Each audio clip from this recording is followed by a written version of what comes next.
हर व्यक्ति ये जानना चाहता है कि मनुष्य का जन्म कैसे होता है।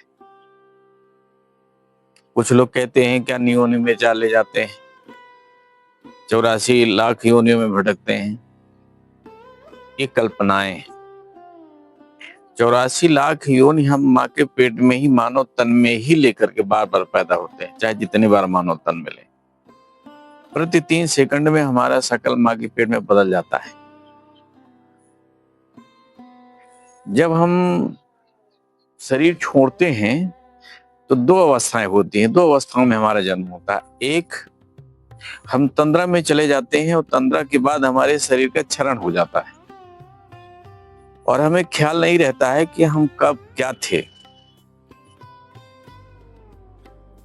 और धीरे धीरे हम बेहोशी की नींद, जो 60 साल 70 साल 80 साल की थकान होती है, वो हमारे मृत्यु के बाद हम उतारते हैं।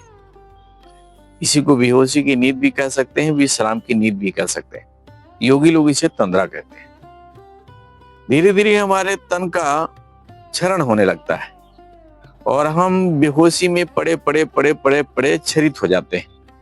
हमारा कणांश बचता है, आत्म कणांश बचता है, जो प्रकृति के किसी भी कण में प्रवेश ले लेता है और इस जगत में उड़नशील हो जाता है और किसी भी जीव के पेट में जा सकता है और रस रक्त मज्जा में प्रवाहित होते होते होते रजवीर तक पहुंच जाता है। लेकिन यदि वह पिंडज है और जब कभी रज और वीर के कलल में पहुंचेगा, जीन्स में प्रवेश करेगा, तो वही रचना बनाना शुरू कर देता है, चाहे वो कोई भी जीव, पर होना चाहिए पिंडज। अंडज में हम नहीं जाएंगे, जाएंगे भी तो शरीर नहीं बना पाएंगे, क्योंकि हमारी चेतना जो है विकसित होकर के आगे आ चुकी है, तो हम पीछे नहीं जा सकते। घी को दूध हम नहीं बना सकते, दूध से हम घी बना लेंगे, लेकिन घी से हम दूध नहीं बना सकते, पीछे नहीं जा सकते। उसी प्रकार से हम अंडज उद्भिद स्वेदज से होते हुए पिंडज में आए। तो यदि हम पिंडज में जाते हैं, कुत्ते में, बिल्ली में, हाथी में, घोड़े में, गधे में, तो हम हमारी शक्ल बन जाएगी। लेकिन मुझे इसका ख्याल नहीं रहेगा कि मैं कभी मनुष्य रहा हूं। और जब हम उस माँ के पेट में जाते हैं तो माँ के द्वारा मन अनुदान रूप में मिलता है। मानसिक कण, जिसे हम कूर्म कहते हैं योग की भाषा में, कुंडलिनी में हुआ करता है, सबसे पहले माँ के द्वारा मिलता है। फिर उसी मानसिकता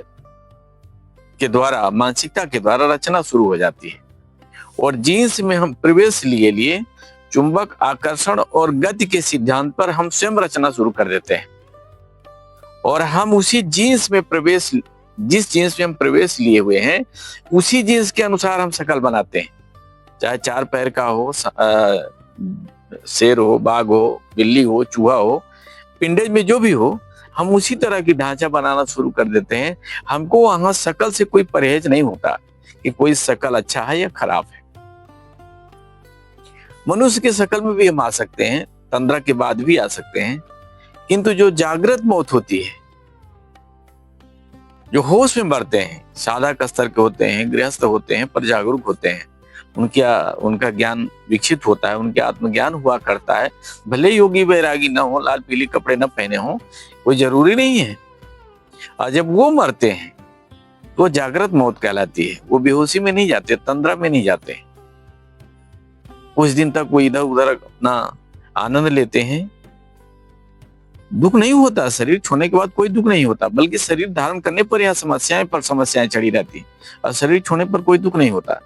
दुख इसलिए तब होता है जब आप कोई चीज छिपा के जाते हो, गलत करते हो, दबोच कर जाते हो, अपनी चेतना में उसको रख के जाते हो, तब वह कष्ट होता है। यदि चेतना के अंदर, अपने भाव जगत के अंदर कुछ गलत चीजें रख के न जाओ तो कोई दुख नहीं है, वहां सुख ही सुख है, आनंद ही आनंद है। और जब उसको जन्म लेना होता है, जब जागृत आत्मा को जन्म लेना होता है, तो माता के इधर इर्द गिर्द चक्कर काटते हैं और गर्भाशय में डेरा डाल करके और सीधे जीन्स में प्रवेश कर जाते हैं। और ऐसी चेतनाएं जब माता के गर्भ में जाती हैं तो माता का शरीर बड़ी हल्की रहती है, बड़ी खुश मिजाज माँ रहती है, उसको कोई तकलीफ नहीं होता है। और नाड़ के सहारे आकर्षण, चुंबक और गति, तीनों सिद्धांत यहाँ भी काम करता है। उसी के सहारे हम माँ के मांस मज्जा को खींच करके और जीन्स के ढांचे की आकार में मेरे माता और पिता का जैसा जीन्स होता है, जैसा ढांचा होता है, उसी ढांचे को हम आकर्षित करके और थोपते हुए चले जाते हैं और नाक कान हाथ पैर हमारा बनता हुआ चला जाता है। प्रति 3 सेकंड में हमारी शक्ल बदलती है, आकार की बदलती है और यही आकार की बदलते बदलते 84 लाख आकार की बदल करके 9 महीने 10 दिन में हम पैदा होते हैं। हम दोनों तरह से पैदा हो सकते हैं। हम प्रकृति के कणों के सहारे भी माँ के पेट में जा सकते हैं, पिता के सहारे भी जा सकते हैं, और यह जागृत यदि हम हैं, चेतना हमारी है, तो सीधे गर्भाशय में जा करके और प्रवेश लेकर के भी अपनी रचना प्रारंभ कर देती है। ये प्रकृति का नियम है, कुदरत का नियम है। हम स्वयं अपनी रचना करते हैं, हमें कोई बनाने नहीं आता। ये जो मान्यता है कि भगवान बनाता है और कोई बनाता है, ऐसा कुछ नहीं है। हम अपने रचना, पोषणकर्ता और संहारक, सुख और दुख के जिम्मेदार हम स्वयं हैं। इस प्रकार से हमारा आपका जन्म होता है।